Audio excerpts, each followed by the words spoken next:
జై తెలంగాణ. ఒక్కసారి ఆకలి అవుతున్నదా? అవుతుందా? నేను కూడా తినలే.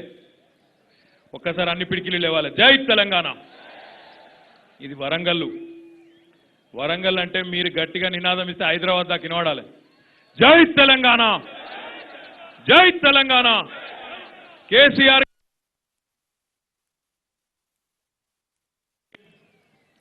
పెద్దలు ఈరోజు వరంగల్ పార్లమెంట్ నియోజకవర్గంలోని ముఖ్య నాయకులు, ముఖ్య కార్యకర్తల సమావేశానికి జిల్లాలోని 7 నియోజకవర్గాల నుంచి విచ్చేసిన సహచర కార్యకర్తలందరికీ ముందుగా ఎర్రటి ఎండలో కూడా అపురూపమైన స్వాగతం పలికినందుకు నా శిరస్సు వంచి మీ అందరికీ కూడా హృదయపూర్వకంగా ధన్యవాదాలు, నమస్కారాలు తెలియజేస్తూ, గౌరవనీయులు పెద్దలు, ఈ కార్యక్రమ అధ్యక్షులు, నాకు నోరు లేదన్నాడు కానీ బ్రహ్మాండమైన నోరు కలిగిన, బ్రహ్మాండమైన వాయిస్ కలిగిన సోదరుడు, యువ నాయకుడు, మొన్ననే వరంగల్ తూర్పు నియోజకవర్గం నుంచి గెలిచి వచ్చిన గౌరవ శాసనసభ్యులు నన్నపనేని నరేందర్ గారు. మీ శాసనసభ్యుల పేరు చెప్పినప్పుడు ఎవరు ఎక్కువ లొల్లి పెడితే అంతమంది ఎక్కువ వచ్చిందని నేను కూడా అనుకుంటా, మీ ఇష్టం. మరి నన్నపనేని నరేందర్ గారు గౌరవనీయులు పెద్దలు, ఈరోజు సుదీర్ఘ రాజకీయ జీవితంలో 6వసారి గెలిచి మొన్ననే రాష్ట్ర పంచాయతీరాజ్ గ్రామీణాభివృద్ధి శాఖ మంత్రిగా బాధ్యతలు చేపట్టిన గౌరవ పెద్దలు ఎర్రబెల్లి దయాకర్ రావు గారు. నాకైతే అనుమానం ఉన్నది, దయన్న మ్యాచ్ ఫిక్సింగ్ చేసి కావాలని పాలకుర్తలను ముంగట కూర్చోబెట్టిండు. వాస్తవమేనా? 100% మ్యాచ్ ఫిక్సింగ్. ఇదైతే ఏం అనుమానం లేదు. వాళ్ళిద్దరు మ్యాచ్ ఫిక్సింగ్ చేసుకున్నారు. కరెక్ట్.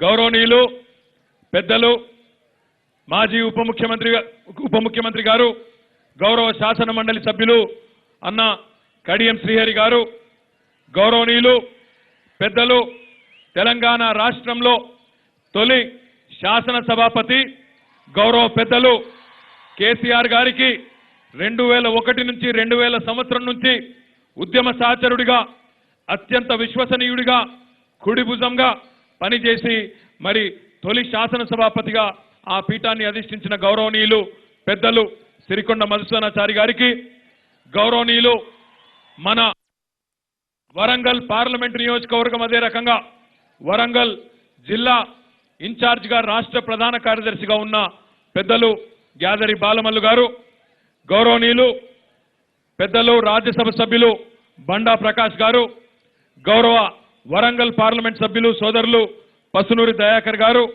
మహబూబాబాద్ పార్లమెంట్ సభ్యులు గౌరవనీయులు పెద్దలు సీతారాం నాయక్ గారు, గౌరవ వరంగల్ పశ్చిమ శాసనసభ్యులు గౌరవనీయులు వినయ భాస్కర్ గారు. ఇంతేనా మీ లొల్లి?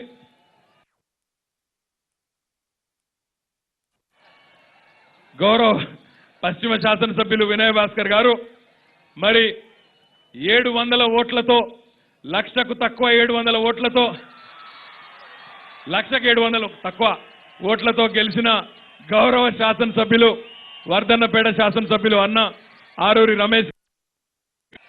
మీలో కూడా ఎక్కువ లేదా వర్ధన్నపేట వాళ్ళది? ఓట్లు కూడా 700 కమ్మి పడ్డాయి. గౌరవనీయులు ఆరూరి రమేష్ గారు, గౌరవ పెద్దలు పరకాల శాసనసభ్యులు నిత్యం, మీరు బాగానే జోష్ మీద ఉన్నారు, పరకాల శాసనసభ్యులు అన్న చల్లా ధర్మారెడ్డి గారు. అదే రకంగా మరి ఈరోజు ఇంకెవరిని మర్చిపోయినా నేను? అంటే మా అన్నగారు ఇంటికోవాలి కాబట్టి మర్చిపోయిన. ఏడి వెళ్ళిపోయింది ఆయన. పెద్దలు అన్న డాక్టర్ రాజయ్య గారు, డాక్టర్ తాటికొండ రాజయ్య గారు. 7:30 గన్పూరులు లాస్ట్గా. ఇదైతే కుట్రనే మీ మీద జరిగిందే.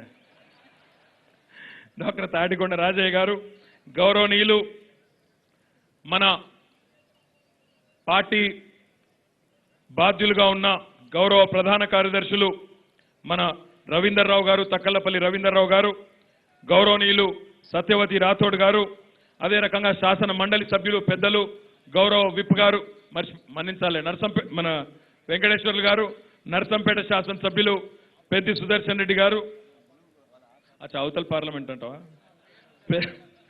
అదే రకంగా పోచంపల్లి శ్రీనివాసరెడ్డి గారు, మెట్టు శ్రీనివాస్ గారు, ఎర్రబెల్లి ప్రదీప్ రావు గారు, అదే రకంగా కృష్ణారెడ్డి గారు, అదే రకంగా గౌరవనీయులు మాలోత్ కవిత గారు, గౌరవనీయులు మా కరీంనగర్ ఇన్ఛార్జ్ మాజీ మంత్రివర్యులు పెద్దలు బసవరాజ్ సారయ్య గారు, అదే రకంగా మన వివిధ కార్పొరేషన్ల అధ్యక్షులు గౌరవనీయులు కన్నెబోయిన రాజయ్య యాదవ్ గారు, నాగుర్ల వెంకటేశ్వర్లు గారు, లింగంపల్లి కిషన్ రావు గారు, బొల్లం సంపత్ కుమార్ గారు, వాసుదేవరెడ్డి గారు, మర్రి యాదవరెడ్డి గారు, గుండు సుధారాణి గారు, గాంధీ నాయక్ గారు, మౌలానా గారు, మన జిల్లా పరిషత్ అధ్యక్షురాలు సోదరి పద్మ గారు, ఇంకా ఎవరెవరిని మర్చిపోయినా వాళ్ళు తిట్టుకోవద్దు, మా శాసన మండలి సభ్యులు ప్రొఫెసర్ శ్రీనివాసరెడ్డి గారు, ఢిల్లీలో ప్రభుత్వ ప్రత్యేక ప్రతినిధి రామచంద్రు తేజావత్ గారు, గౌరవ మేయర్ గారు సిరాజుద్దీన్ గారు, ఇంకా వేదిక పైన ఆసీనులైన మహామహులందరికీ పేరు పేరున శంకర్ నాయక్ గారు, మహబాద్ శాసనసభ్యుని మర్చిపోయినా తిట్టుకోకరు, చాలా మంది పేరు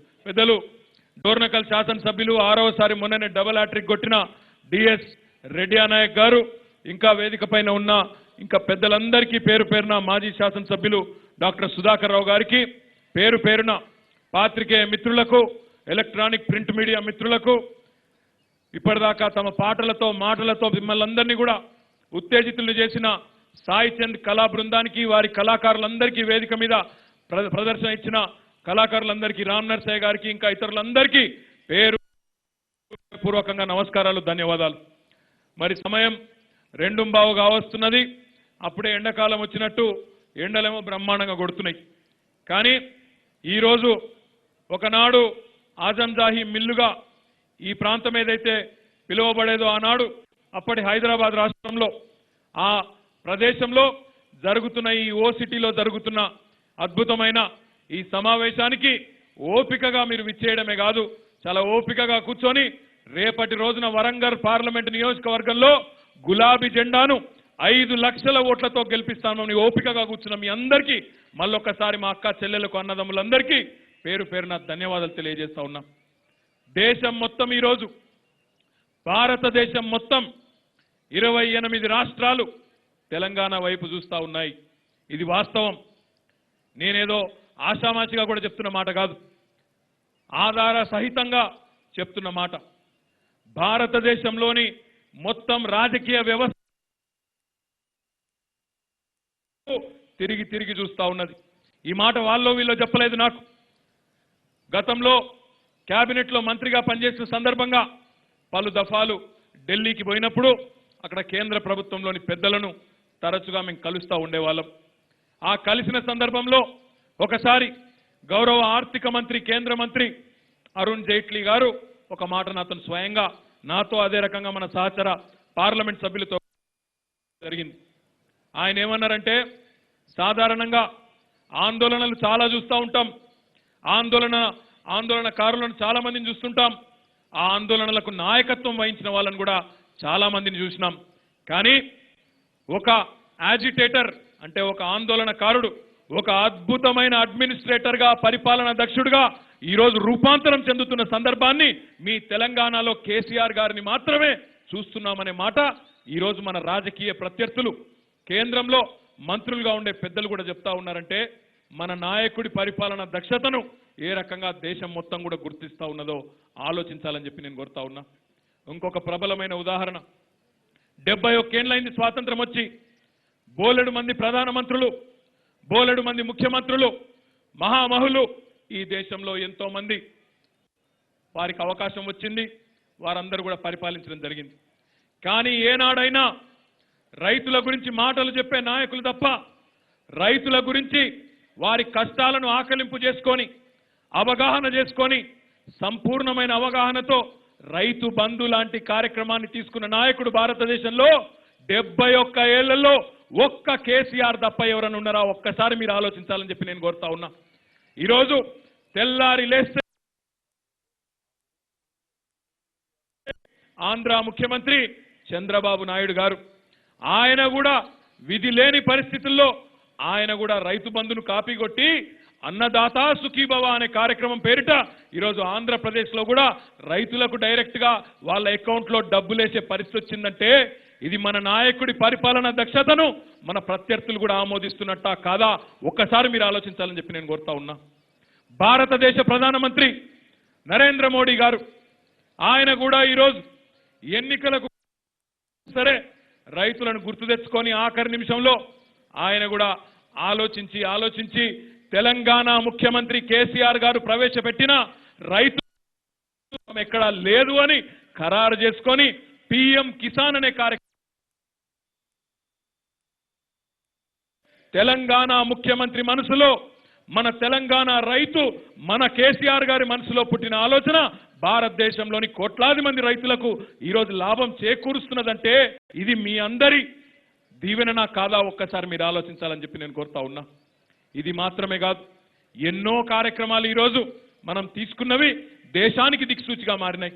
అందులో మీ వరంగల్ పాత్ర ప్రస్ఫుటంగా ఉందనే మాట కూడా నేను చెప్తా ఉన్నా. ఎందుకు ఈ మాట అంటా ఉన్నా అంటే కేసీఆర్ గారికి ఎంతో ఇష్టమైన జిల్లా వరంగల్ జిల్లా. ఉద్యమ సందర్భం నుండి నేటి వరకు అడుగడుగున టీఆర్ఎస్ పార్టీకి కేసీఆర్ గారి నాయకత్వానికి జై కొట్టిన ప్రజలు, అద్భుతమైన చైతన్యం ఉన్న ప్రజలు పుట్టిన ఈ గడ్డ వరంగల్ గడ్డ. అందులో కేసీఆర్ గారికి మొదటి నుండి ఉద్యమానికి సంబంధించి అన్ని అనుభవాలను, అన్ని రకాల అంశాలను అరటిపండు ఒలిచినట్టు ఒలిచి ఆయనకు చెప్పిన గురువు, మహానుభావుడు, పెద్దలు ప్రొఫెసర్ జయశంకర్ గారు పుట్టిన గడ్డ అనే మాట కూడా ఒకసారి నేను మీకు గుర్తు చేస్తా ఉన్నా. ఎప్పుడు జయశంకర్ సార్ ఎప్పుడు ఒకటే అనేది, వారితో 2006 నుంచి వారు పరమపదించేదాకా వారితోని విలువైన 100 గంటలు గడిపే అవకాశం, అదృష్టం నాకు కూడా లభించింది. ఢిల్లీలో చాలా సందర్భాల్లో గంటలు కూర్చొని మాట్లాడుకునే సందర్భం. ఎందుకంటే వారు ఒక మొబైల్ ఎన్సైక్లోపీడియా, ఏం కావాలన్నా ఒక అరక్షణంలో చెప్పేది. సార్ ఇది ఇట్లెందుకుండే, 1956లో ఇట్లెందుకుండే, 62లో ఇట్లెందుకుండే, 69 అట్లెందుకుండే అంటే జయశంకర్ గారు చెప్పిన మాట, 2 మాటలు నాకు బాగా గుర్తున్నాయి.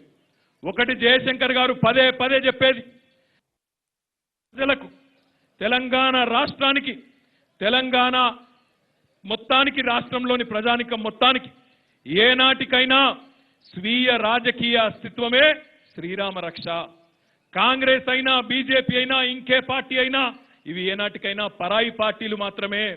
మన రాష్ట్రానికి, మన రాష్ట్ర ప్రయోజనాల విషయంలో రాజీ లేని పోరాటం చేసే రాజకీయ నాయకత్వం, రాజీ లేని పోరాటం చేసే, అవసరమైతే పేగులు దిగేదాకా కొట్లాడే సత్తా ఉండే నాయకుడు కేసీఆర్ రూపంలో మనకున్నాడనే మాట జయశంకర్ సార్ 100 సార్లు బహిరంగ వేదికల మీదే చెప్పిన మాట కూడా నేను మీకు గుర్తు చేస్తా ఉన్నా. అదే రకంగా జయశంకర్ గారు ఎప్పుడూ ఒక మాట చెప్పేది, తెలంగాణ ఉద్యమ సందర్భంగా కూడా టీఆర్ఎస్ పార్టీ 2004లో 5 ఎంపీలను గెలిచినా, 2009లో 2 ఎంపీలను గెలిచినా జయశంకర్ గారు ఒకటే అనేది, ఏనాటికైనా ఢిల్లీలోని రాజకీయ వ్యవస్థను తెలంగాణ ప్రజలు శాసించి సాధించుకోవాలి తప్ప యాచించి సాధించుకోవద్దు, అడుక్కునే పరిస్థితి రావద్దు, ఢిల్లీ మెడలు వంచి తెలంగాణ తెచ్చుకోవాలనే మాట వారు ఎల్లవేళలా చెప్పేది. ఈరోజు మీ అందరి ఆశీర్వాదంతో, మీ అందరి అభిమానంతో కేసీఆర్ గారు తీసుకున్న సంక్షేమ కార్యక్రమాలు కానీ, అభివృద్ధి కార్యక్రమాలు కానీ, అపురూపమైన కార్యక్రమాలు గడిచిన 5 సంవత్సరాల కాలంలో షాదీ ముబారక్, కళ్యాణ లక్ష్మిలా ఒక మేనమామగా వారికి అండగా నిలబడ్డా, కేసీఆర్ కిట్లతో ప్రభుత్వాసుపత్రుల్లో ప్రసవాలు జరిగే విధంగా రాష్ట్రంలోని పరిస్థితిని మెరుగుపరిచిన, అదే రకంగా సన్నబియ్యం పెట్టి పేదింటి బిడ్డల కడుపు నిండా ప్రభుత్వ స్కూళ్లలో, హాస్టళ్లలో వారికి నాణ్యమైన ఆహారాన్ని అందించిన, రైతు బంధు, రైతు బీమా లాంటి కార్యక్రమంతో కోట్లాది మంది రైతుల హృదయాలను గర్వంగా అనిపిస్తుంది. అప్పుడప్పుడు ఆ పెద్ద మనుషులు మాట్లాడే మాటలు వింటుంటే హృదయం ఉప్పొంగిపోతుంది. కేసీఆర్ నా పెద్ద కొడుకు అని పెద్దమ్మలు చెప్తుంటే హృదయం ఉప్పొంగిపోయి నిజంగా కూడా గర్వంగా అనిపించే పరిస్థితి ఈరోజు 42-43 లక్షల మంది పేదలు, పెద్దవాళ్ళు, పెద్ద వయసులో ఉన్న ముసలి వాళ్ళు మా పెద్ద కొడుకు మాకు భోజనం పెడుతుండు కొడుకా అని చెప్పి వాళ్ళు దీవెన ఇస్తుంటే గర్వంగా అనిపించే పరిస్థితి. భర్తలు వదిలిపెట్టి లేదా కుటుంబాల నుండి దూరమై నిరాదరణకు గురైన మా అక్క లక్షలాది మంది ఆసరా ద్వారా నెలకు 1000 రూపాయలు పొందుతూ ఉంటే గర్వంగా అనిపించే పరిస్థితి. వారి కళ్ళల్లో తృప్తి కనబడుతున్నప్పుడు గొప్పగా ఒక ప్రజాప్రతినిధిగా ఈ ప్రభుత్వంలో పనిచేస్తున్నందుకు, ఈ ముఖ్యమంత్రి కింద పనిచేస్తున్నందుకు గర్వంగా భావించిన రోజులు ఎన్నో ఉన్నాయి. చెప్పుకుంటూ పోతే ఒకటి రెండు కాదు, సంక్షేమ కార్యక్రమాలకి, సంక్షేమ రంగానికి కేసీఆర్ గారి పాలన ఒక స్వర్ణయుగం అని చెప్పక తప్పదు. అదే రకంగా వరంగల్ కుండే ప్రాధాన్యత ఎందుకు చెప్పాల్సి వస్తున్నదంటే, వరంగల్ ముఖ్యంగా మీ కాకతీయ తోరణానికి ముఖ్యమంత్రి గారు ఇచ్చిన గౌరవాన్ని ఒక్కసారి గుర్తు తెచ్చుకోమని చెప్పి నేను కోరుతా ఉన్నా. ప్రభుత్వ రాజముద్రలో, తెలంగాణ ప్రభుత్వ రాజముద్రలో ప్రముఖంగా కనబడేది మన కాకతీయ కళాతోరణం, మన వరంగల్ చిహ్నం అనే మాట కూడా నేను చెప్తా ఉన్నా. అది మాత్రమే కాదు, రాష్ట్ర వ్యాప్తంగా ఉండే 46,000 చెరువులు, వాటిని బాగు చేసే కార్యక్రమాన్ని ఒక బృహత్తరమైన పథకాన్ని తీసుకున్నప్పుడు కాకతీయ రాజుల ఆనాడి స్ఫూర్తిని గుర్తు తెచ్చుకొని రామప్ప, పాకాల, లక్నవరం, ములుగు గన్పూర్ లాంటి అద్భుతమైన చెరువులెన్నో, వాటన్నింటినీ, వాటి వైభవాన్ని గుర్తు తెచ్చుకొని మిషన్ కాకతీయ అనే పేరుతో కాకతీయ రాజులు వరంగల్ జిల్లాలో జరిగిన ఆనాటి పనులను మొత్తం రాష్ట్రమంతటా ఆ ఖ్యాతి వ్యాపితం కావాలన్న ఉద్దేశంతో మిషన్ కాకతీయ అని పేరు పెట్టడం జరిగింది. అది మాత్రమే కాదు, ఈరోజు హైదరాబాద్ తర్వాత అన్ని రకాలుగా అన్ని రంగాల్లో ముందుకు తీసుకొని పోయే విధంగా, ముందుకు దూసుకొని పోయే విధంగా కార్యాచరణ కూడా గౌరవ ముఖ్యమంత్రి గారి సారథ్యంలో, ఆనాడు డిప్యూటీ సీఎంగా గౌరవనీయులు కడియం శ్రీహరి గారి సారథ్యంలో, ఇంకా శాసనసభాపతిగా మధుసూదనాచారి గారి సారథ్యంలో, ఆనాటి మంత్రిగా చందులాల్ గారి సారథ్యంలో, గౌరవ శాసనసభ్యులందరి నేతృత్వంలో అద్భుతమైన కార్యక్రమాలు. చెల్లా ధర్మారెడ్డి గారు, పరకాల శాసనసభ్యులు పట్టుబట్టి, అన్నా భూమి నేను సేకరిస్తా, భూమి నేను ఇప్పిస్తా, మా రైతులను నేను ఒప్పిస్తా, కానీ ఏనాడైతే ఆజంజాహీ మిల్లు పోరాటం విఫలమైందో, ఆజంజాహీ ఈరోజు కనుమరుగైందో, అంతకు మించింది భారతదేశంలోనే అతిపెద్ద టెక్స్టైల్ పార్కు మా దగ్గర, మా జిల్లాలో పరకాల్లో ఉండాలని పట్టుబట్టి ఈరోజు భారతదేశంలోనే అతిపెద్ద మెగా టెక్స్టైల్ పార్కును పరకాల నియోజకవర్గంలో ఏర్పాటు చేసుకున్నామనే విషయాన్ని కూడా నేను మీకు గుర్తు చేస్తా ఉన్నా.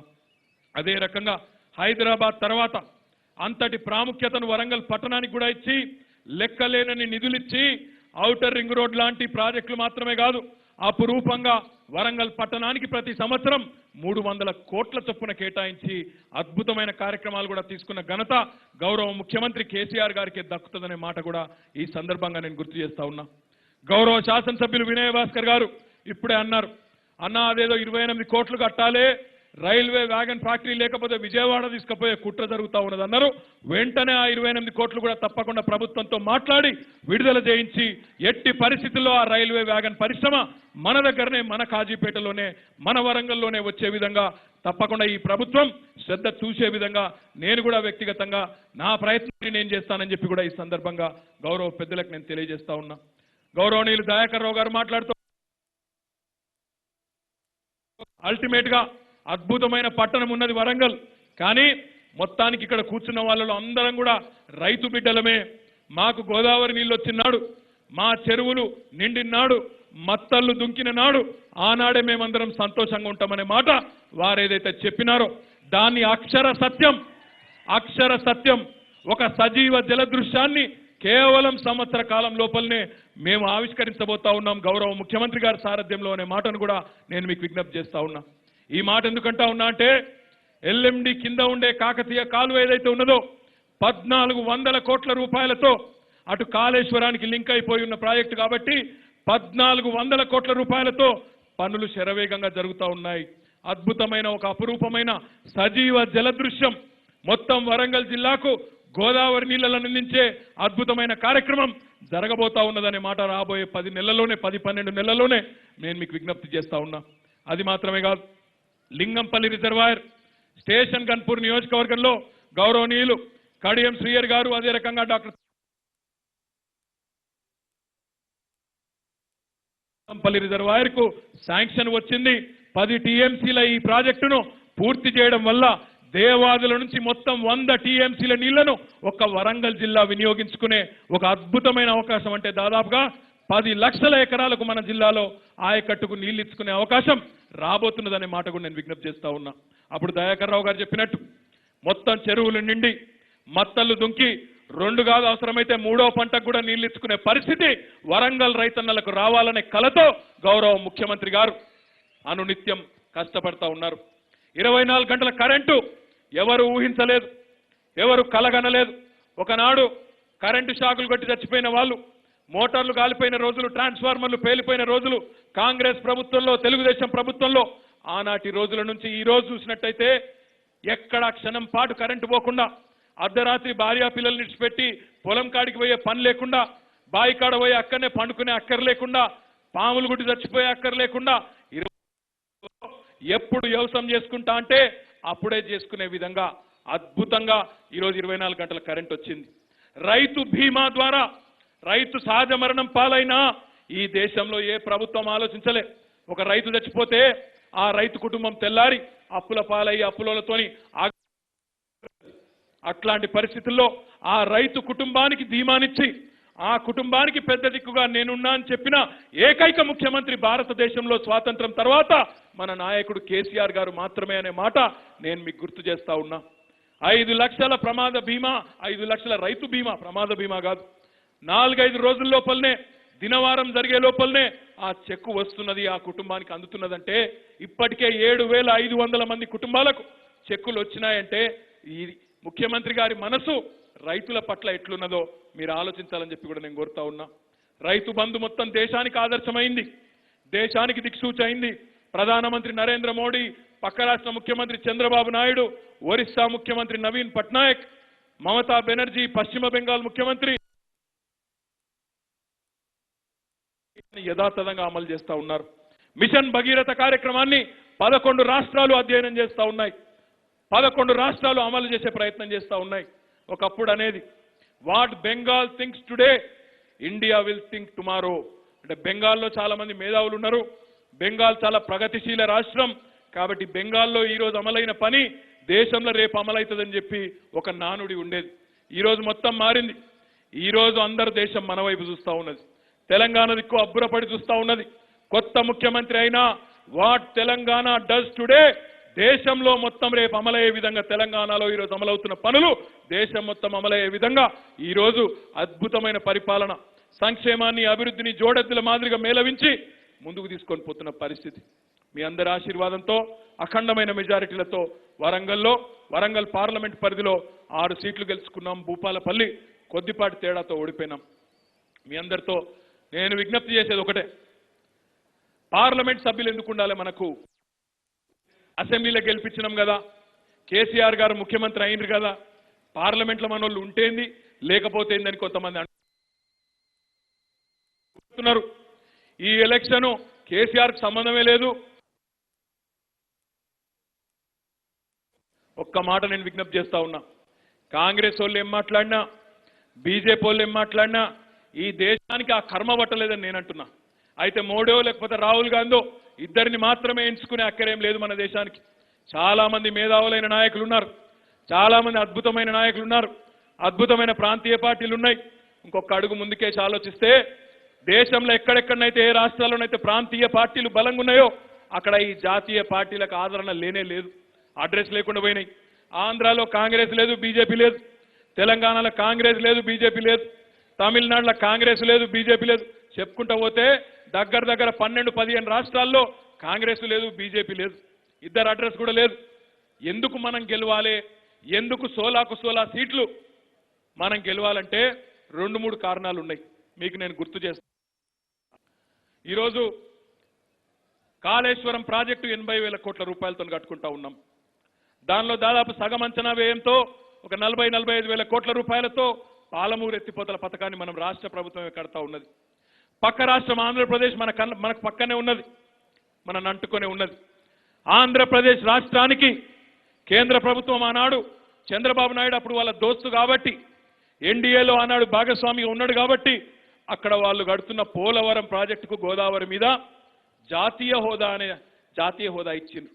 జాతీయ హోదాతో ఏమొస్తుందంటే రూపాయి ఖర్చు పెడితే 90 పైసలు ఢిల్లీకి వెళ్ళి వస్తాయి. మరి అదే గోదావరి మీద పోలవరం కడితే ఆంధ్ర, దానికేమో జాతీయ హోదా ఇచ్చిండు నరేంద్ర మోడీ. అదే నరేంద్ర మోడీ గారు గజ్వేల్కి వచ్చినాడు, మిషన్ భగీరథ ప్రారంభోత్సవానికి వచ్చినాడు.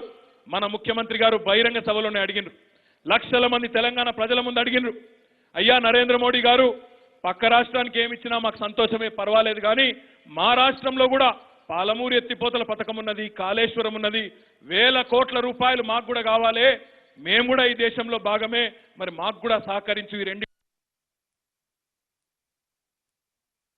వీండు ముసిముసి నవ్వులు తప్ప ఇచ్చింది లేదు, సచ్చింది లేదు, ఒక్క పైసా ఇయ్యలేదు. అందుకే మన ఎంపీలు ఉండాలి.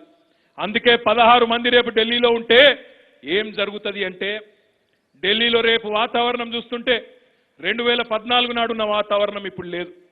2014లో ఏమనుకున్నారంటే నరేంద్ర మోడీ ఏదో చేస్తాడు, గుజరాత్ మోడలట, గుజరాత్లో ఏమో చేసిండట, రేపు ఢిల్లీలో ఇంకేమో చేస్తాడట, దేశాన్ని ఉద్ధరిస్తాడట అని చెప్పి ఆనాడు ప్రజలు 280 సీట్లు ఇచ్చిండ్రు నరేంద్ర మోడీకి. కానీ ఈ 5 ఏళ్లు చూసిన తర్వాత అర్థమైపోయింది, మంచి ఉపన్యాసాలు చెప్తాడు, మంచి నినాదాలు చెప్తాడు తప్ప సామాన్య ప్రజల జీవితాల్లో మార్పు తెచ్చేది ఏమి కూడా చేయలేడు, ఆయనకు ఆ కల్పన కూడా లేదనే విషయం దేశ ప్రజలకు అర్థమైపోయింది. అందుకే ఈ మధ్యన జరుగుతున్న ఎన్నికల్లో ఎక్కడికక్కడ అటు నరేంద్ర మోడీ గారి గ్రాఫ్ పడిపోతున్నది, ఆయనకు కూడా దెబ్బలు తగులుతా ఉన్నాయి. రాజస్థాన్లో ఓడిపోయిండు, ఛత్తీస్గఢ్లో ఓడిపోయిండు, మధ్యప్రదేశ్లో కూడా ఓడిపోయినారు. ఎక్కడైతే ఇక దిక్కులేక అవతల కాంగ్రెస్ ఉంటే కాంగ్రెస్కు 4 ఓట్లు ఇస్తున్నారు, కానీ కాంగ్రెస్ మీద ప్రేమతోని ప్రజలు లేరు దేశంలో. నరేంద్ర మోడీ గారి నేతృత్వంలోని ఎన్డీఏ రేపటి రోజున 150 సీట్లు కూడా వచ్చాయి. అదే మాదిరిగా రాహుల్ గాంధీ గారి నేతృత్వంలోని యూపీఏ 100-110 సీట్లు వాళ్ళకు కూడా వచ్చేటట్లేదు. ఇద్దరు కలిసి కూడా ప్రభుత్వాన్ని ఏర్పాటు చేసే పరిస్థితి లేదనే మాట నేను చెప్పడం కాదు, జాతీయ స్థాయి మీడియా సంస్థలు, వార్తా సంస్థలు, ప్రసార మాధ్యమాలు సర్వేల ద్వారా వాళ్ళే చెప్తా ఉన్నారు. కాబట్టి రేపటి రోజున ప్రాంతీయ పార్టీలు ఒక 5-6 భావ సారూప్యత కలిగిన పార్టీలు ఒకటైతే ఖచ్చితంగా రేపటి రోజున మనం 16 స్థానాలు, అదే రకంగా మన మిత్రుడు అసదుద్దీన్ ఓవైసీ గారు హైదరాబాద్ పార్లమెంట్ ఎట్లాగూ గెలుస్తాడు, 17 స్థానాలు మన తెలంగాణ నుంచి మనం సాధించుకుంటే ఢిల్లీ గద్దె మీద ఎవరు కూర్చోవాలనో తెలంగాణ ప్రజలు నిర్ణయించే పరిస్థితి వస్తుందనే మాట ఈ సందర్భంగా నేను మీకు విజ్ఞప్తి చేస్తా ఉన్నా. అప్పుడు తన్నుకుంటూ వస్తాయి నిధులు, ఉరుక్కుంటూ వస్తాయి, వరదలాగా వస్తాయి నిధులు. మన కాళేశ్వరానికి జాతీయ హోదా వస్తుంది, ఒకటి కాదు అవసరమైతే 2 ప్రాజెక్టులకు వచ్చినా ఆశ్చర్యం లేదు జాతీయ హోదా. అదే రకంగా మన రైల్వే వ్యాగన్ ఫ్యాక్టరీ కోసం కింద మీద వడ్డం అడుగుతా ఉన్నాం, బతిమలాడుతున్నాం, దరఖాస్తులు ఇస్తున్నాం. తెచ్చుకునే పరిస్థితి మనకు వస్తుంది. మన మహబూబాబాద్లో, మన వరంగల్ జిల్లాలో ట్రైబల్ యూనివర్సిటీకి పెద్ద మొత్తంలో నిధులు తెచ్చుకోవచ్చు. మీ అందరికీ నేను గుర్తు చేస్తా ఉన్నా, మిషన్ భగీరథ, మిషన్ కాకతీయ. నేను గతంలో రూరల్ వాటర్ సప్లై, గ్రామీణ నీటి సరఫరా మంత్రిగా పనిచేసిన నాడు మిషన్ భగీరథకు రూపకల్పన చేయడం జరిగింది. ఆనాడు గౌరవ ముఖ్యమంత్రి గారి ఆదేశం మేరకు ఢిల్లీకి పోయినాం, ప్రజెంటేషన్ ఇచ్చినాం. అయ్యా మేము ఇంటింటికి నల్లా ఇస్తున్నాం, నీళ్లు ఇస్తున్నాం, దీనివల్ల మంచి జరుగుతుంది ప్రజలకు, మీరు సాయం చేయండి అని అడిగినాం. ప్రజెంటేషన్ను మెచ్చుకున్నారు, కితాబులు ఇచ్చినారు. ఆహా ఓహో, బ్రహ్మాండమైన విజన్ ఉన్నది మీ ముఖ్యమంత్రికి, బ్రహ్మాండమైన పరిస్థితి ఉన్నది మీ ముఖ్యమంత్రికి అన్నారు తప్ప ప్రశంసలే తప్ప పైసలు మాత్రం ఇయ్యలే. నీతి ఆయోగ్ అనే సంస్థ ఉత్తరం రాసింది, 5,000 కోట్లు చెరువులు బాగు చేసే మిషన్ కాకతీయకి ఇవ్వండి, 19,000 కోట్లు మిషన్ భగీరథకి ఇవ్వండి అని సిఫారసు చేసింది. 24,000 కోట్లు ఇయ్యమని స్వయంగా నీతి ఆయోగ్ కేంద్ర ప్రభుత్వానికి సిఫారసు చేస్తే నరేంద్ర మోడీ గారు పైసలు కూడా ఇయ్యలేదనే మాట ఈ సందర్భంగా మీకు విజ్ఞప్తి చేస్తున్నా. ఎందుకు ఉండాలి 16 మంది ఢిల్లీలో అంటే, రేపటి రోజున చెవులు విండి ఢిల్లీలో సంకీర్ణ ప్రభుత్వం ఏర్పడబోతున్నది. ఆ సంకీర్ణ ప్రభుత్వంలో మన నాయకుడు కేసీఆర్ గారి నేతృత్వంలో ఈ 16 మంది పార్లమెంట్ సభ్యులు ఉంటే పిండి మన తెలంగాణకు మిషన్ భగీరథ కానీ, మిషన్ కాకతీయ కానీ, పేదరిక నిర్మూలనకు సంబంధించి కానీ, కొత్త యూనివర్సిటీలు కానీ, కొత్త ఇన్స్టిట్యూట్లు కానీ, విద్యా సంస్థలు కానీ తీసుకుని వచ్చే పరిస్థితి మనకే ఉంటుంది తప్ప వేరే ఎవరికి కూడా ఉండదనే మాట నేను గుర్తు చేస్తున్నా. కాంగ్రెస్ వాళ్ళు ఈ మధ్యన మాట్లాడుతున్నారు, మేమే గెలుస్తాం, మేమే పొడు. ఒక ఆయనేమో గడ్డం తీసుకొని అంటాడు, ఇంకో ఆయనేమో మెడగోసుకుంటా అంటాడు, ఇంకొక ఆయనేమో తొడలు కొడతాడు. మేము గెలుస్తాం, మేము ఇంతతో గెలుస్తాం, అంతతో గెలుస్తాం అన్నారు. వాళ్ళ పరిధేందో, వాళ్ళ పాత్ర ఏందో తెలంగాణ ప్రజలు మొన్ననే జరిగిన ఎన్నికల్లో అద్భుతమైన తీర్పునిచ్చి వాళ్ళ నోర్లు మూతలు పడే విధంగా తీర్పునిచ్చినారు. కానీ ఒక్క మాట ఆలోచించమని చెప్తున్నా, పొరపాటున తప్పిదారి ఒకటో రెండో సీట్లలో కాంగ్రెస్ వాళ్ళు నిజంగానే గెలిచిండ్రనుకో ఏం చేయగలుగుతారు కాంగ్రెస్ వాళ్ళు? వాళ్ళ బతుకు మొత్తం ఢిల్లీ. వాళ్ళకు టికెట్ కావాలంటే ఢిల్లీ, బీఫామ్ కావాలంటే ఢిల్లీ, ఏదైనా నిర్ణయం తీసుకోవాలంటే ఢిల్లీ, ఆఖరికి బాత్రూమ్ కావాలంటే ఢిల్లీ. ఢిల్లీ వాళ్ళు పర్మిషన్ ఇస్తే తప్ప వాళ్ళు ఏమి కూడా చేయలేరు. రాహుల్ గాంధీ సిట్ అంటే సిట్టు, స్టాండ్ అంటే స్టాండు, అంతే తప్ప వాళ్ళతో అయ్యేది లేదు, పోయేది లేదు. అందుకే కేసీఆర్ గారి నేతృత్వంలోని తెలంగాణ రాష్ట్ర సమితి ఏ కేసీఆర్ అయితే ఇద్దరు పార్లమెంట్ సభ్యులతో తెలంగాణ తీసుకొని వచ్చిండో అదే కేసీఆర్ గారికి మీరు 16 మందినిస్తే రేపు ఢిల్లీ నుంచి వరదలాగా తెలంగాణ ప్రాంతానికి, తెలంగాణ రాష్ట్రానికి నిధులు వస్తాయా లేవా ఒక్కసారి మీరు ఆలోచించండి. కాంగ్రెస్ వాళ్ళకు ఓటేస్తే మోరిలేసినట్టే మళ్ళా అనవసరంగా వాళ్ళకేసి తల కొట్టుకున్నట్టే తప్ప ఏం అయ్యేది లేదు, పోయేది లేదు. చివరిగా నేను మీ అందరికి ఆకలి అవుతుంది, నాకు కూడా అర్థమవుతుంది కాబట్టి చివరిగా నేను ఒక్క మాట చెప్పి నేను ముగిస్తా. నాకు విశ్వాసం ఉంది, వరంగల్ చైతన్యానికి కేంద్రం ఇది. ఎన్నో రకాల అద్భుతమైన ఉద్యమాల కేంద్రం ఈ వరంగల్. అద్భుతమైన తీర్పును కూడా మొన్నటి ఎన్నికల్లో కూడా మీరు ఇచ్చినారు, పెద్ద ఆశీర్వాదం కూడా ఇచ్చినారు. నేను మీ అందరితో కోరేది ఒకటే, గౌరవనీయులు మంత్రి గారితో కానీ, గౌరవ శాసనసభ్యులతో కానీ, గౌరవ మాజీ శాసన సభాపతి గారితో కానీ, ఈ 7 నియోజకవర్గాల మా అన్నదమ్ముళ్ళు, అక్క చెల్లెలైన కార్యకర్తలు, నాయకులతో కోరేది ఒకటే, దయచేసి నేల విడిచి సాము చేయకండి. మొన్న అసెంబ్లీ ఎన్నికల్లో నేను సిరిసిల్లాలో ఉన్న ఆ నియోజకవర్గ అభ్యర్థిగా నేను ఒక ప్రయత్నం చేసిన, మంచిగా ఫలించింది. నాకు మంచి మెజారిటీ, రమేష్ అన్నంత కాకపోయినా కొద్దిగా తక్కువ, నాకు కూడా మంచిగానే వచ్చింది.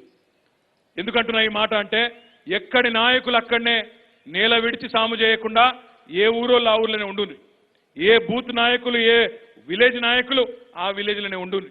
చాలాసార్లు ఏమవుతుందంటే, నేను చాలా పెద్ద నాయకుడిని, నేను రాష్ట్ర కమిటీలో ఉన్న రాష్ట్ర నాయకుడిని, రాష్ట్ర కార్పొరేషన్ చైర్మన్ను, నేను ఒక దగ్గరనే ఉంటానా, నేను రాష్ట్రం అంతా తిరుగుతా అని చెప్పి మనోళ్ళు బయలుదేరుతారు.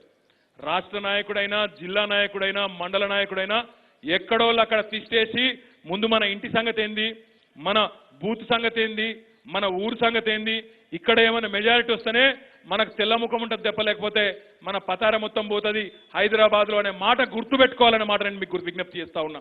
ఎక్కడోళ్ళు అక్కడ ఉండండి. ఎందుకంటే ముఖ్యంగా ఈ ఒక్క మాట మా నాయకులు వినాలి, జాగ్రత్తగా వినాలి. ఈ ఎలక్షన్ అయిపోగానే మన ఈ పార్లమెంట్ ఎన్నిక ఏప్రిల్ అయిపోతుంది, వెంటనే ఎంపీటీసీ ఎన్నికలు, జెడ్పీటీసీ ఎన్నికలు, మున్సిపల్ ఎన్నికలు కూడా దీని అంటుకొనే వస్తాయి. దగ్గర 15-20 రోజుల తేడాలు వస్తాయి. మీరిగిన హుషారుంటే, ఎందుకంటే వరంగల్ వాళ్ళు హుషారాలు మీరందరూ కూడా, మీరిగిన హుషారోళ్ళు అయితే ఈ ఎన్నికల్లోనే మీ ప్రచారం కూడా కొట్టుకోవాలి. ఎందుకంటే ఇక్కడ కారు గుర్తే, మళ్ళీ రేపు అందులో కూడా కారు గుర్తే ఉంటుంది. 15 రోజులలో ఇట్లున్నది అట్లేం అయిపోదు. మీరు గిన్న మంచిగా పనిచేస్తే, తెలివిగా పనిచేస్తే, బూతుల వారీగా టార్గెట్లు పెట్టుకుంటే, ఎక్కడోళ్ళు అక్కడ ఊరిడిచిపెట్టకుండా ఎక్కడోళ్ళు అక్కడే కేంద్రంగా పనిచేసినట్టయితే అద్భుతమైన ఫలితాలు వచ్చే అవకాశం ఉంటుంది. ఇంకొక మాట కూడా నేను మీకు విజ్ఞప్తి చేస్తా ఉన్నా. చాలాసార్లు ఎమ్మెల్యే అభ్యర్థులుగా మేము ప్రచారం చేసేటప్పుడు, గ్రామాల్లో తిరిగేటప్పుడు, పాదయాత్రలు చేసేటప్పుడు డోర్ టు డోర్ తిరుగుతాం. తిరిగేటప్పుడు మన నాయకులు ఏం చేస్తారు, అన్న ఇక తీసుకుంటూ పోతారు. తీసుకుపోయేటప్పుడు అంటారు, అన్న ఇక వీడు మనోడు కాదే, వీడిని అడగక పక్కకు తీసుకొని పోతూనే ఉంటారు. ఇది మనోనిల్లు కాదు అంటారు. ఇవాళ రాష్ట్రంలో మనోడు మందోడు ఎవడు లేడు, అందరూ మనోళ్ళే. కాంగ్రెస్ వాళ్ళకు కూడా రైతు బంధు వస్తున్నది, కాంగ్రెస్ కార్యకర్తలకు కూడా రైతు బీమా వస్తున్నది, కాంగ్రెస్ కార్యకర్తలకు కూడా ఆసరా పెన్షన్లు వస్తున్నాయి, కళ్యాణ లక్ష్మి చెక్కులు ముడుతున్నాయి, కాంగ్రెస్ వాళ్ళ ఇళ్లలో కాన్పులు అయితే కూడా కేసీఆర్ కిట్లు పోతున్నాయి. వాళ్ళు మందోళ్ళు కాదు, అందరూ మనోళ్ళే. అందరినీ దగ్గర తీసుకోండి. ఏం మోమాట పడద్దు, ఏం సిగ్గుపడద్దు. నా మీద సిరిసిల్లలో పోటీ చేసిన కాంగ్రెస్ ఆయనకు కూడా 4 లక్షల రూపాయల చెక్ వచ్చింది రైతు బంధు. అసొంటప్పుడు ఎందుకు అడగద్దు ఓటు? బరాబర్ అడగాలి. మన ముఖ్యమంత్రి గారి పనితీరు, మన కార్యదక్షత, మన నాయకత్వ సమర్థత, వీటన్నింటిని గుర్తించిన ప్రజలు మొన్న 50% ఓట్లేసి బ్రహ్మాండంగా దీవెన పెట్టి గెలిపించినారు, ముందుకు బొమ్మని ఆశీర్వాదం చేసినారు. నాకు విశ్వాసం ఉంది, వరంగల్ పార్లమెంట్ స్థానంలో గతంలో జరిగిన ఉప ఎన్నికల్లో 4,60,000 పైచిలకు ఓట్లతో గెలిపించింది మీరే అనే మాట నేను ఒక్కసారి ఈ వేదిక మీద ఉన్న వాళ్ళకంటే కూడా ముఖ్యంగా మీరు గెలిపించినారనే మాట నేను ఒక్కసారి విజ్ఞప్తి చేస్తా ఉన్నా. రేపటి రోజున కూడా 5 లక్షలు రావాలంటే ఇక్కడి నాయకులు నాయకత్వాన్ని అందిస్తారు. కానీ క్షేత్రస్థాయిలో పనిచేసి, ఇంటింటికి పోయి, గడపకు పోయి, గుండెను తట్టి కేసీఆర్ గారి నాయకత్వాన్ని వివరించి మన పార్లమెంట్ అభ్యర్థులను గెలిపించుకునే బాధ్యత మీరు తీసుకోవాలని చెప్పి మళ్ళొక్కసారి మీ అందరికీ పేరు పేరున విజ్ఞప్తి చేస్తూ ఇక మీ కడుపుకు మీ ఓపికకు నేను పరీక్ష పెట్టకుండా ఈ అవకాశాన్ని ఇచ్చినందుకు మళ్ళొక్కసారి మీకు ధన్యవాదాలు తెలియజేస్తూ జై తెలంగాణ, గట్టిగా గట్టిగా జై తెలంగాణ.